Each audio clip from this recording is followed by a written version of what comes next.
Hello guys, my name is Mohit Rana और आज की इस वीडियो में हम पढ़ेंगे कि रेशनल नंबर्स क्या होते हैं। उसके बाद रेशनल नंबर्स के two parts, terminating and non terminating digits क्या होती हैं।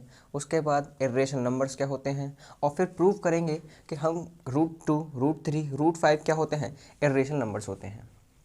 सो अगर आपको वीडियो अच्छी लगे तो इसे लाइक और सब्सक्राइब कर दीजिए और प्लीज़ वीडियो को बिना स्किप करे देखिए। स्टार्ट करते हैं अपना पहला topic, rational number. Rational number, बहुत जनरल सी definition, the number which can be written in form of P upon Q where Q does not equals to 0 are known as rational number. वो सारे number जिनको हम P upon Q की form में लिख सकते हैं उन सभी को हम रेशनल नंबर कहते हैं। जैसे अगर मैं कहूँ 1.6, अगर मैं कहूँ 1/4, मैं कहूँ 2/3 and 4/5, they all are known as their example of rational number. अब जो मैंने आपको एग्जाम्पल लिखे हैं ज़रा उनको पॉइंट में निकाल कर देखते हैं। कैसे? अगर मैं 1/6 कोई पॉइंट की वैल्यू निकालना चाहूँ तो क्या होगी, इसको निकालते हैं 0.6 1 6, 6 6 36, 6 6 36, 6 अभी चलता ही रहेगा, ये 6 बार बार रिपीट होता रहेगा। और अगर मैं देखूँ 1/4 की वैल्यू तो मेरे पास आएगा 0.4 8, 4 5 10, 4 5 20। मेरे पास दो तरह की वैल्यूज़ आती हैं, पहली जो रिपीट होती हैं, दूसरी जो टर्मिनेट हो जाती हैं, मतलब जो कट जाती हैं। तो इस चीज़ से हमें ये पता चलता है कि रेशनल नंबर टू टाइप्स के होते हैं। First type terminating numbers. What is terminating numbers? Those numbers which exactly divided by denominator. वो सारे नंबर जो कि एग्जैक्टली डिनोमिनेटर से डिवाइड हो जाते हैं उन सभी को मैं टर्मिनेट नंबर कहता हूँ। मतलब जो ये एग्जाम्पल है, ये किसका एग्जाम्पल है, ये टर्मिनेटिंग का है। दूसरा क्या है हमारे पास, दूसरा है हमारे पास नॉन टर्मिनेटिंग। दूसरा हमारे पास नॉन टर्मिनेटिंग। नॉन टर्मिनेटिंग का एग्जाम्पल क्या है हमारे पास, रेशनल नंबर का, वो है हमारे पास ये वाला। अब नॉन टर्मिनेटिंग हमारा उसमें भी आता है, किसमें, इर्रेशनल नंबर्स में। समझते हैं। अगर मैं टॉपिक डालता हूँ इर्रेशनल नंबर्स क्या होते हैं, इर्रेशनल नंबर्स क्या होते हैं, तो वो सारे नंबर जिनको मैं P अपॉन Q की फॉर्म में नहीं लिख सकता उनको हम इर्रेशनल नंबर कहते हैं। अब इर्रेशनल नंबर्स कैसे, एग्जाम्पल लेकर दिखाते हैं। एग्जाम्पल लिया मैंने 0.12394623958 और चलता रहेगा। मतलब ऐसे नंबर जो ख़त्म भी ना हो और जो रिपीट भी नहीं होते उन्हें हम इर्रेशनल नंबर कहते हैं। मतलब ये भी नॉन टर्मिनेटिंग होंगे, इर्रेशनल नंबर्स भी क्या होंगे, नॉन टर्मिनेटिंग होंगे, नॉन टर्मिनेटिंग होंगे। इर्रेशनल नंबर्स भी ख़त्म नहीं होते और जो हमारे रेशनल नंबर्स होते हैं वो भी ख़त्म नहीं होते। तो इन दोनों में डिफरेंस क्या है, इन दोनों में डिफरेंस ये है, जो रेशनल नंबर्स के वो नंबर जो ख़त्म नहीं होते वो रिपीटिंग होते हैं, नॉन टर्मिनेटिंग एंड रिपीटिंग। वो सारे नंबर जो ख़त्म भी नहीं होते लेकिन रिपीट होते हैं, जैसे 0.66666, इसको मैं लिख सकता हूँ 0.16 बार हम उन डिजिट्स पर चढ़ाते हैं जो बार बार रिपीट होती हैं। ठीक है। टर्मिनेटिंग नंबर वो जो पूरी तरह डिवाइड हो जाएं, नॉन टर्मिनेटिंग एंड रिपीटिंग वो जो एक वर्ड या एक डिजिट या एक पूरे नंबर को बार बार रिपीट करते रहें, उन्हें हम नॉन टर्मिनेटिंग कहते हैं। और non terminating and repeating digit को हम रेशनल नंबर ही कहते हैं और रेशनल नंबर्स के उस पार्ट को बोलते हैं हम नॉन टर्मिनेटिंग नंबर्स। ठीक है। अब नॉन टर्मिनेटिंग इर्रेशनल में भी आते हैं लेकिन ये नॉन रिपीटिंग होते हैं, ये नॉन रिपीटिंग होते हैं, नॉन रिपीटिंग। ये कभी भी एक डिजिट को बार बार रिपीट नहीं करते। एग्जाम्पल के लिए एक और एग्जाम्पल लेकर चलते हैं, बहुत ही अच्छा एग्जाम्पल पाई। पाई की अप्रॉक्स वैल्यू होती है 3.14159 एंड सो ऑन। मतलब पाई की एक ऐसी वैल्यू होती है जिन्हें हम p अपॉन क्यू की फॉर्म में नहीं लिख सकते, लेकिन अपनी कन्वीनियंसी के लिए हम इसे 22/7 ले लेते हैं, जो कि इसकी एग्जैक्ट वैल्यू नहीं होती, ये एक अप्रॉक्स वैल्यू होती है। इसलिए हम पाई को ये नहीं लिखते, ये बस अप्रॉक्स वैल्यू होती है ताकि हम सॉल्व कर सकें अपने क्वेश्चंस। तो पाई की वैल्यू एक ऐसी वैल्यू होती है जो ना ही तो नॉन टर्मिनेटिंग होती है, मतलब खत्म नहीं होती, बहुत दूर तक चलती जाती है, और ना ही कभी कोई सी डिजिट इसमें रिपीट होती। इसलिए हम पाई को क्या नाम देते हैं, पाई एक हमारी एक ऐसी वैल्यू है, पाई एक हमारी इरेशनल वैल्यू होती है। इसके बाद बहुत सारे एग्जाम्पल, जैसे रूट में जितनी भी वैल्यूज़ होती हैं जो रूट से बाहर नहीं आ पाती, जैसे √2, √3, √5, √4 नहीं, क्यों? क्योंकि √4 को मैं बाहर निकाल सकता हूँ, कैसे कि √4 को मैं लिख सकता हूँ 2 का स्क्वायर का रूट और मैं इसका निकाल दूंगा 2, लेकिन 2 एक रेशनल वैल्यूज़ होती है। तो रूट के अंदर वो सारी वैल्यूज़ जो रूट से बाहर नहीं आ सकती, जैसे √7, इन सभी को मैं इरेशनल नंबर कहता हूँ। अब अगर आपसे कोई पूछता है कि कोई एक एग्जाम्पल दीजिए नॉन टर्मिनेटिंग और नॉन रिपीटिंग का, तो इसका मतलब वो इरेशनल का एग्जाम्पल पूछ रहा है। उसके एग्जाम्पल के लिए आप कुछ भी डिजिट बना सकते हैं, जैसे 0.91, 011, 0111, 01111 एक्सेट्रा। मतलब हर पॉइंट पर, हर वन के बाद, वन के एक स्टेप के बाद वन इंक्रीज होता जा रहा है। इससे हमें क्या पता चलता है, ये डिजिट कभी टर्मिनेट नहीं होगी। एंड सेकंड वन, ये डिजिट एक non repeating and non terminating digit है, जिससे हम कहेंगे ये डिजिट क्या है, इरेशनल वैल्यूज है। अब हमने क्या पढ़ा कि रेशनल नंबर दो तरह के होते हैं, टर्मिनेटिंग, नॉन टर्मिनेटिंग। टर्मिनेटिंग वो जो पूरी तरह कट जाएं, और नॉन टर्मिनेटिंग या रिपीटिंग वो जो पूरी तरह नहीं कटते लेकिन एक डिजिट को बार बार रिपीट करते हैं। ऐसे नंबर्स को बोलता हूं मैं रेशनल नंबर्स। जैसे 1/6 एक रेशनल नंबर है, 1/4 एक रेशनल नंबर है, लेकिन 1/6 एक नॉन टर्मिनेटिंग डिजिट्स है रेशनल नंबर की जो कि रिपीट करती है, एंड 1/4 एक टर्मिनेटिंग वैल्यू है रेशनल नंबर्स की।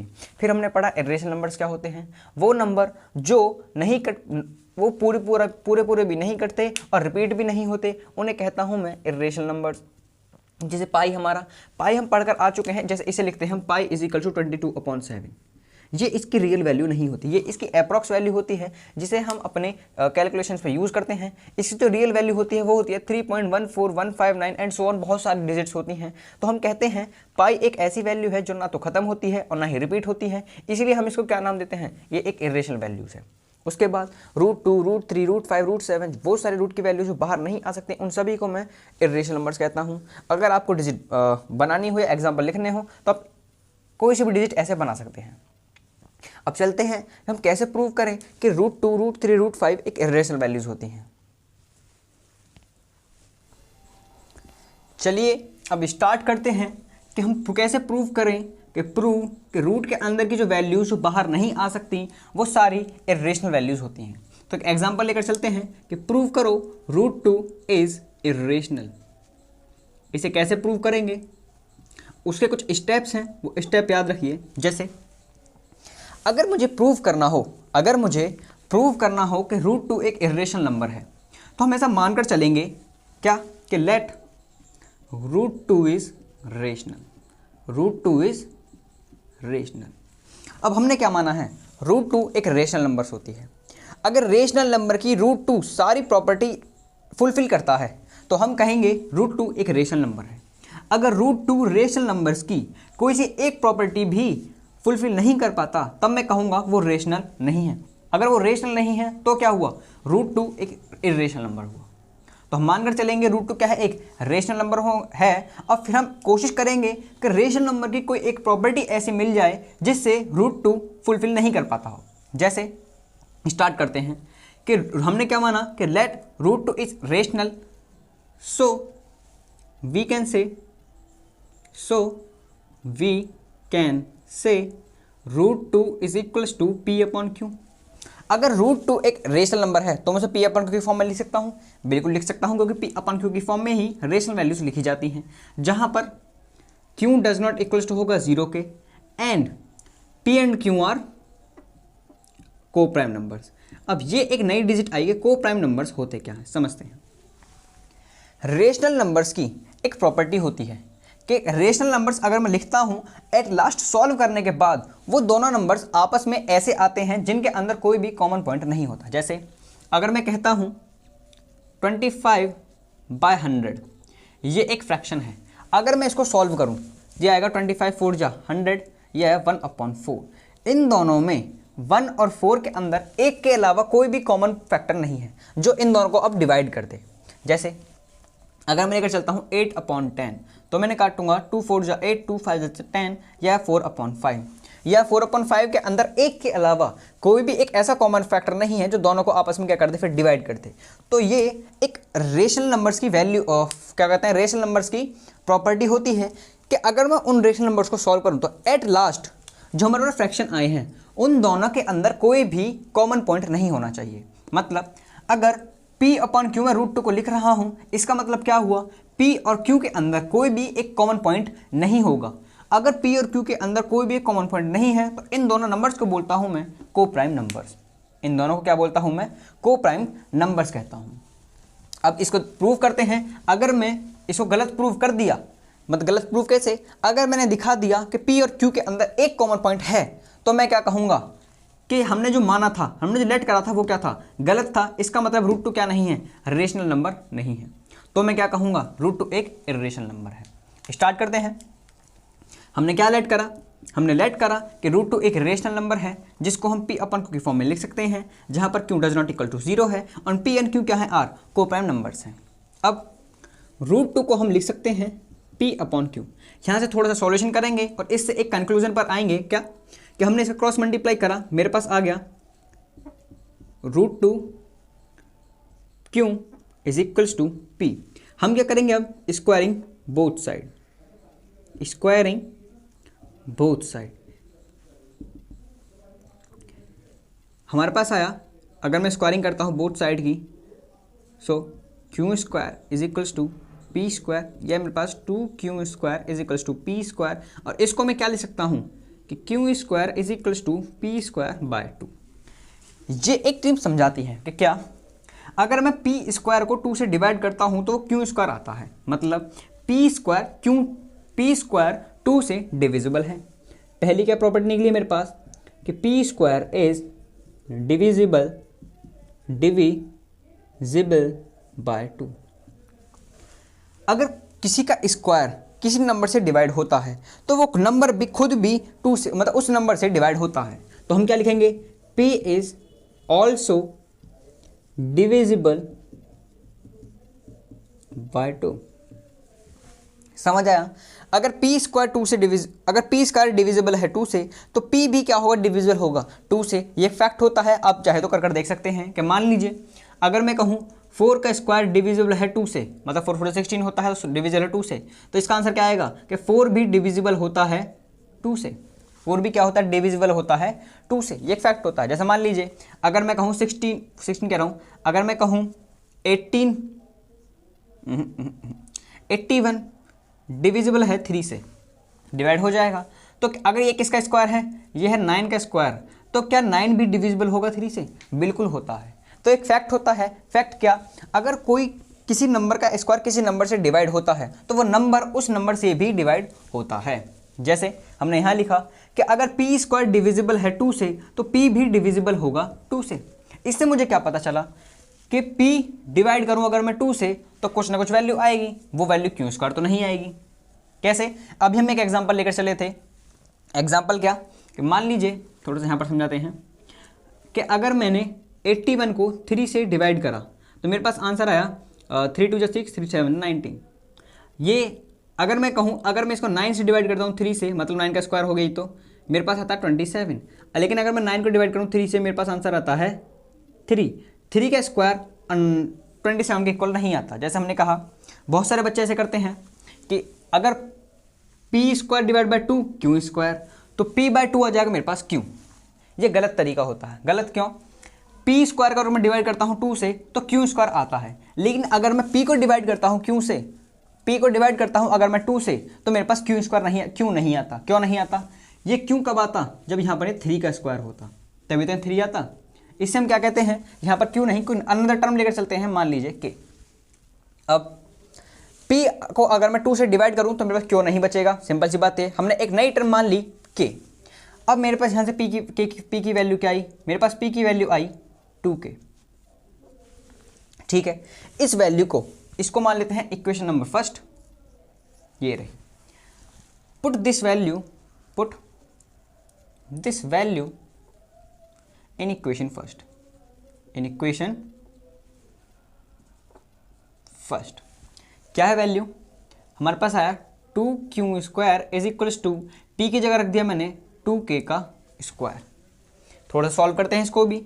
मेरे पास आया 2Q² is equal to 4K², इसको मैंने थोड़ा सॉल्व करा, 2 2 ज़ा 4, Q² is equals to 2K²। अब यहाँ थोड़ा सॉल्व करेंगे, मेरे पास आया Q²/2 is equals to K²।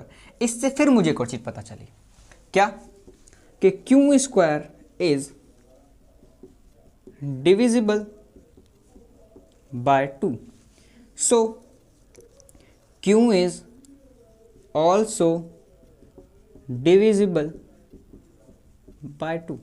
ये हम पढ़कर आ चुके हैं कि अगर किसी का स्क्वायर किसी से डिविजिबल होता है तो वो नंबर भी उससे क्या होगा, 2 से क्या होगा, डिविजिबल होगा। यहाँ पर थोड़ा सा लिख लेते हैं कि 27 और यहाँ पर लिख लेते हैं 3। अब क्या है, अब हमें क्या पता चला, पर P भी क्या है, 2 से डिविजिबल है, Q भी क्या है, 2 से डिविजिबल है। So P and Q have 2 as a common factor,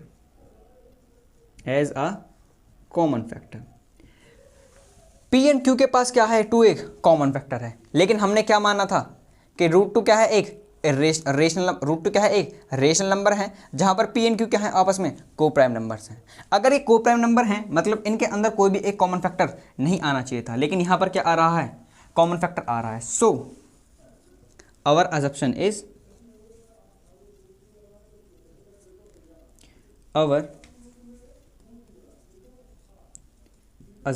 is wrong. अगर हम गलत हैं तो हम क्या कह सकते हैं, then we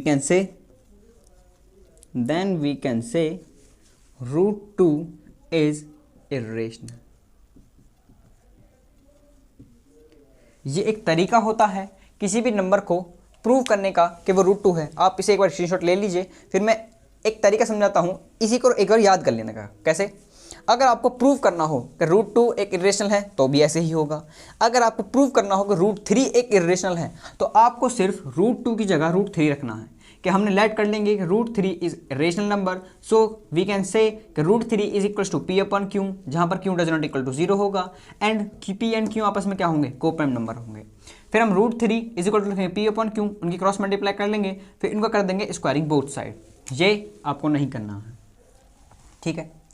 squaring both side करने के बाद हमारे पास आएगा कि 3Q² is equal to P², यहाँ पर आ जाएगा Q² is equal to P²/3। अगर इसके ये कंडीशन आएगी तो हम क्या लिखेंगे कि P² इज डिविजिबल बाय 3।